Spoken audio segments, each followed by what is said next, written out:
जरा सोचिए, आपने सिर्फ 5 मिनट के लिए फोन उठाया था, लेकिन जब नजर घड़ी पर जाती है तो 1 घंटा बीत चुका होता है। क्या ये सिर्फ आदत है या सचमुच एक लत? यही सवाल इन दिनों अमेरिका के लॉस एंजलिस की एक अदालत में गूंज रहा है, जहां सोशल मीडिया कंपनी के खिलाफ ऐतिहासिक मुकदमा चल रहा है। सुनवाई के दौरान इंस्टाग्राम के प्रमुख एडम मोसेरी ने एक अहम बयान दिया है। उन्होंने कहा कि वे इस बात से सहमत नहीं है कि लोग सोशल मीडिया के क्लिनिकल एडिक्शन यानी चिकित्सीय लत का शिकार हो जाते हैं। उनके अनुसार किसी चीज का ज्यादा इस्तेमाल करना और मेडिकल स्तर की लत दोनों ही अलग बातें हैं। इस केस में मेटा और गूगल का यूट्यूब मुख्य प्रतिवादी हैं। टिकटॉक और स्नैप पहले ही समझौते के रास्ते निकल चुके हैं। अदालत का ये फैसला आगे चलकर हजारों ऐसे मामलों की दिशा तय कर सकता है, जिनमें परिवार सोशल मीडिया कंपनियों पर बच्चों और किशोरों की मानसिक सेहत को नुकसान पहुंचाने का आरोप लगा रही हैं। इस मुकदमे के केंद्र में 20 वर्षीय एक युवती है, जिसकी पहचान गोपनीय रखते हुए KGM नाम दिया गया है। उसके साथ 2 अन्य मामलों को टेस्ट केस के रूप में चुना गया है। ऐसे मामलों को कानूनी भाषा में बेलवेदर ट्रायल कहा जाता है और इनसे ये समझने की कोशिश की जाती है कि जूरी किस पक्ष की दलील को अधिक मजबूत मानती है। परिवारों का आरोप है कि कंपनियों ने जानबूझकर ऐसे एल्गोरिदम और फीचर्स विकसित किए हैं जो बच्चों को लंबे समय तक ऐप पर रोके रखते हैं। उनका कहना है कि लाइक, नोटिफिकेशन और अनलिमिटेड स्क्रॉल जैसे फीचर्स बच्चों के दिमाग पर असर डालते हैं और डिप्रेशन, एंजाइटी और आत्मसम्मान से जुड़े समस्याओं को बढ़ाते हैं। अदालत में मोसेरी ने कहा कि प्रॉब्लमैटिक यूज और क्लिनिकल एडिक्शन में फर्क समझना जरूरी है।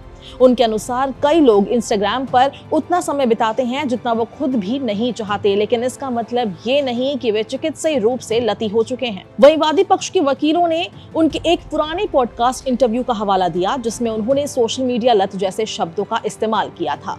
इस पर मोसेरी ने स्पष्ट किया कि उन्होंने उस समय शब्दों का चयन हल्के अंदाज में किया था और अब वो इस विषय पर अधिक सावधानी बरतते हैं। उन्होंने ये भी स्वीकार किया कि वो कोई मेडिकल विशेषज्ञ नहीं है। हालांकि उन्होंने कहा कि उनके एक करीबी व्यक्ति ने गंभीर क्लिनिकल एडिक्शन का सामना किया है, इसलिए वे इस शब्द का महत्व समझते हैं। उनका दावा है कि कंपनी के लिए लंबे समय से ऐसी रणनीति अपनाना ठीक नहीं होगा जो मुनाफा तो दे लेकिन लोगों की भलाई को नुकसान पहुंचाए। सुनवाई के दौरान इंस्टाग्राम के ब्यूटी फिल्टर्स भी बहस का केंद्र बने। आलोचकों का आरोप है कि ये फिल्टर्स युवाओं के चेहरे और शरीर को अवास्तविक रूप से परफेक्ट दिखाते हैं, जिससे आत्मसम्मान प्रभावित होता है। कुछ विशेषज्ञों का मानना है कि इससे प्लास्टिक सर्जरी जैसी प्रक्रियाओं की ओर आकर्षण बढ़ सकता है। जनवरी 2025 में मेटा ने थर्ड पार्टी AR फिल्टर को बंद कर दिया था। अदालत में मौजूद कुछ अभिभावक इस मुद्दे पर भावुक भी हो गए, क्योंकि उनके बच्चों ने सोशल मीडिया से जुड़े मानसिक दबाव का सामना किया था। स्थिति को शांत रखने के लिए जज को हस्तक्षेप